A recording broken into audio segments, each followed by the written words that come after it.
Hello साथियों, नमस्कार साथियों। आज की वीडियो में आप जानेंगे कि बाबा साहब डॉक्टर भीमराव अंबेडकर को कितनी भाषाओं का ज्ञान था। साथियों, आज की वीडियो में मैं बताऊंगा कि बाबा साहब को कितनी भाषाओं का ज्ञान था और वह किन किन भाषाओं में बोल लेते थे।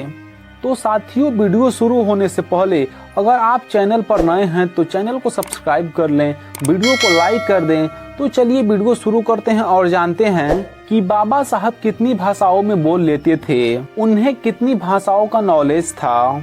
तो साथियों, जो पहली नंबर की भाषा है, जो उनकी मातृभाषा है, जब वह बचपन में पढ़ाई किया करते थे, साथ ही जब वह बचपन में संघर्ष कर रहे थे, वह भाषा है मराठी। जी हाँ साथियों, बाबा साहब की पहली भाषा है मराठी और उन्हें मराठी भाषा का बहुत अच्छा ज्ञान था। वह उस भाषा में बोल लेते थे और उस भाषा में लिख लेते थे।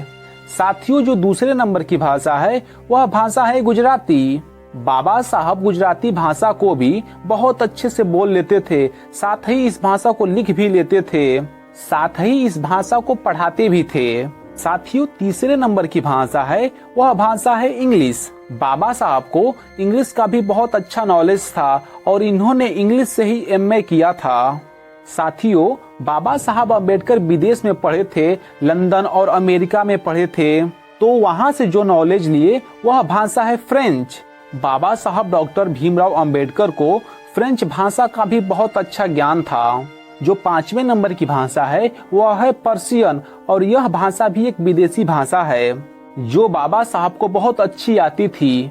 छठवें नंबर की भाषा है जर्मन और यह भाषा भी बाबा साहब को बहुत अच्छी आती थी। वह इस भाषा को बहुत अच्छी तरह से लिखते थे और बहुत अच्छी तरह से पढ़ते भी थे। साथियों, जो सातवें नंबर की भाषा है वह है हिंदी और बाबा साहब अम्बेडकर हिंदी भाषा को भी बहुत अच्छी तरह से जानते थे, साथ ही हिंदी ग्रामर को भी बहुत अच्छी तरह से जानते थे। उन्हें इस भाषा का बहुत अच्छा ज्ञान था। साथियों, इसके बाद आठवें नंबर की भाषा है संस्कृत। दोस्तों, इस देश के जो मनवादी लोग थे वह नहीं चाहते थे कि बाबा साहब डॉक्टर भीमराव अंबेडकर को संस्कृत का ज्ञान हो, लेकिन बाबा साहब भी जिस चीज को ठान लेते थे वह करके रहते थे। उन्हें जिन जिन चीजों से रोका गया उन्होंने वह करके दिखाया। उन्हें पानी पीने से रोका गया तो उन्होंने खुद पानी पिया और इस देश के मूल निवासियों को पानी पीने का हक और अधिकार दिलाया। उस समय मनवादी लोगों को छुआछूत से दिक्कत थी, बाबा साहब ने छुआछूत को खत्म कर दिया और सबको समानता का अधिकार दिलाया। साथियों, बाबा साहब को जिस जिस चीजों से रोका गया बाबा साहब ने उस काम को करके दिखाया।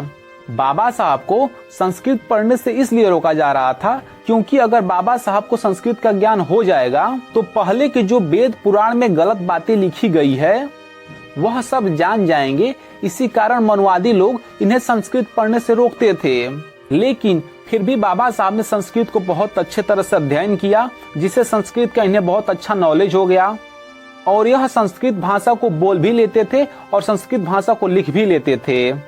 साथियों, जो 9वें नंबर की भाषा है वह है पाली और बाबा साहब अम्बेडकर को पाली भाषा का भी बहुत अच्छा ज्ञान था, क्योंकि तथागत गौतम बुद्ध के द्वारा दिया गया जो भी धम्म था उनके द्वारा दी गई सारी चीजें पाली भाषा में लिखी थी। तो बाबा साहब ने पाली भाषा को पढ़ा और साथ ही एक किताब लिखी थी, पाली ग्रामर। साथियों, जो 10वें नंबर की भाषा है वह है बंगाली और उन्हें बंगाल से ही चुनाव जिता के सदन में भेजा गया था, तब जाके बाबा साहब ने संविधान लिखा था। साथियों, जो 11वें और 12वें नंबर की भाषा है वह है उर्दू और अरबी, क्योंकि बाबा साहब ने हर धर्मों का अध्ययन किया था, जिस कारण उन्हें इन भाषाओं का भी ज्ञान लेना पड़ा। दोस्तों, आज के समय में भी किसी को इतनी भाषाओं का ज्ञान नहीं होगा, लेकिन महान है बाबा साहब अम्बेडकर कि उस समय जब देश गुलाम था, दलितों को पढ़ने लिखने का अधिकार नहीं था, उस समय बाबा साहब डॉक्टर भीमराव अंबेडकर को इतनी भाषाओं का ज्ञान था। तो सम्मानित साथियों, यह जानकारी आपको कैसी लगी? अच्छी लगी तो कमेंट करके जरूर बताएं, साथ ही इस चैनल को सब्सक्राइब कर लें, वीडियो को लाइक कर दें। तो चलिए मिलते हैं अगली वीडियो में। धन्यवाद।